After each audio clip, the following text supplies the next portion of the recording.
Thanks for the invitation. Just a very brief introduction about myself. My name is Igor Tasic. I am the founder of MetaVentures. So we are an advisory and launchpad platform for creatives, entrepreneurs, and inventors and educators in the metaverse.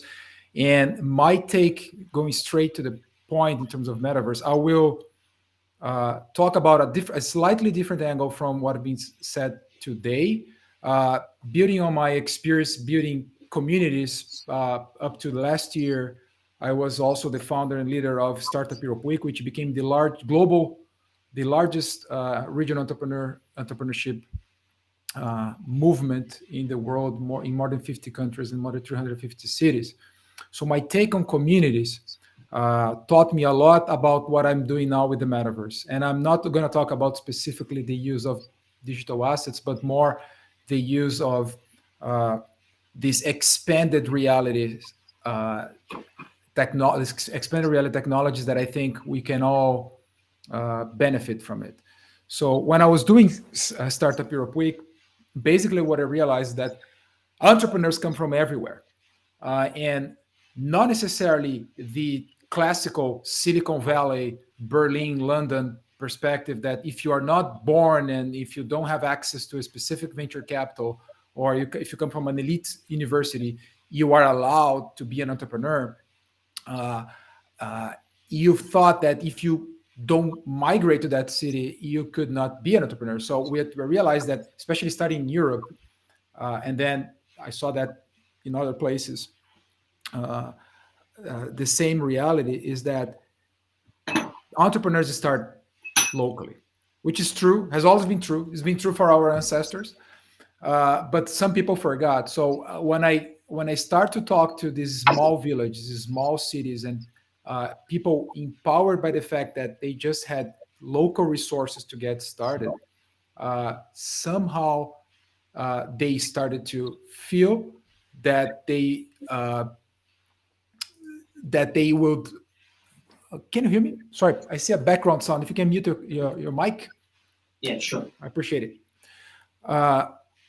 So the perception that they could just get started from whatever they were was super powerful.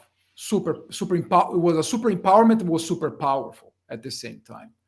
And if you bring this idea to the metaverse in many ways, and what we're seeing, and especially this huge communities, not only talking about what I've seen today here, but if you think about a larger perspective, and I really like to raise attention to this type of things, which is not just maybe it started with the games, but I think it goes beyond that. Is this capacity to empower entrepreneurs from everywhere just to give their best? And I think the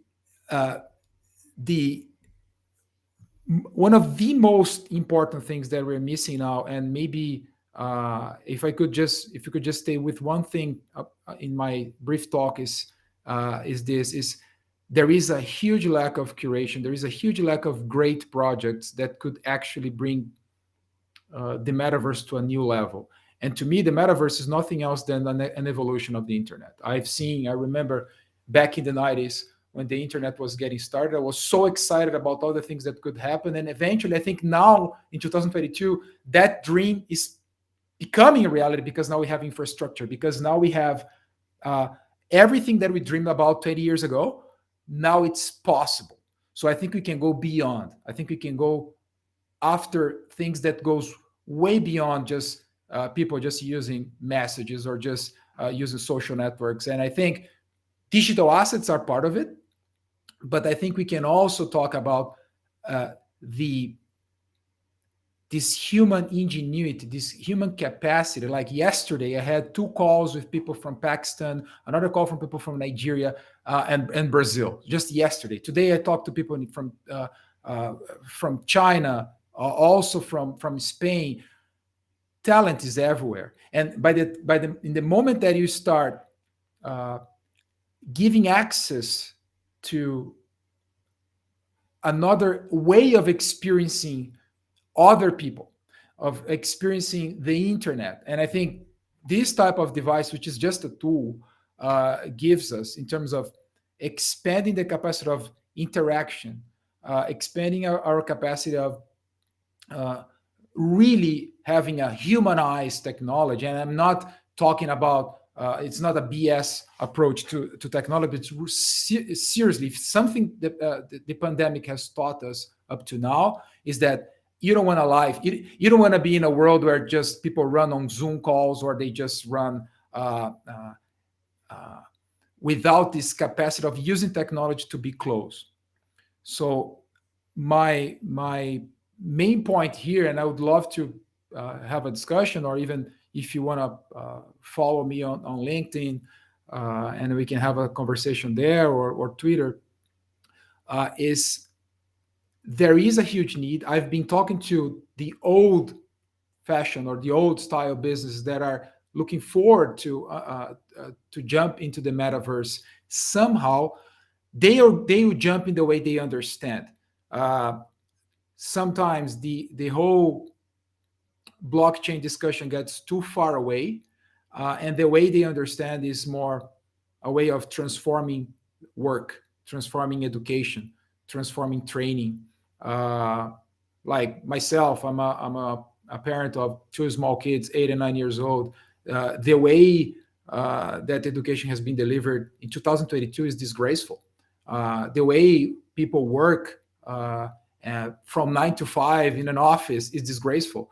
So I'm not saying that it it is bad things are done in that format. That for sure you get some. We are all results of that model somehow living in 2022. But if you think about what's going to happen in 20, 30, 40, 50 years, I think we are right now building the foundations and the foundation of what is to become. And actually, my motivation to give this talk is less about what we're doing now and more about my kids. Maybe to watch this 20, 30 years from now and know that we are here building the next step of the internet that we all want to see. An internet really more inclusive, an internet that is really more, really uh, uh, that we don't talk about countries anymore. No, that we just see talent, that we just see communities everywhere, that people can bring their best to the table. And if that happens in community A, community B, or community C, it doesn't matter. But this exchange of this free exchange of ideas and talent can happen. Particularly, my take. I'm not saying that's the only take, and I think the metaverse is something that is being built by all of us. My personal take is related to expanded reality. Most of my projects, I'm dealing with bringing the best of people can give to other people, no matter where they come from, no matter where they are, no matter what they can serve. And I think if we go into this direction collectively, uh, build this new type of infrastructure that is not necessarily hardware, which of course is going to be part of it, but also this understanding that we can equalize access to knowledge and being extremely efficient, more than today we can have like if you take education, that people can have access in a Coursera or edX, but 95% of people don't finish their courses. It's because it's not tailored to the way people really want to do, the way really people want to learn. So that's basically what my message is, more kind of a message in a bottle. Uh, I'm really pumped to work with people that really see that we are at the end of the 9 to 5 era, that we are at the end of the way that work and education has been given and provided up to this point. And I think the metaverse could be just the beginning of it. And I'm grateful that we are in this era and that we are building from whatever angle we are taking this construction of the metaverse. I think it's welcome.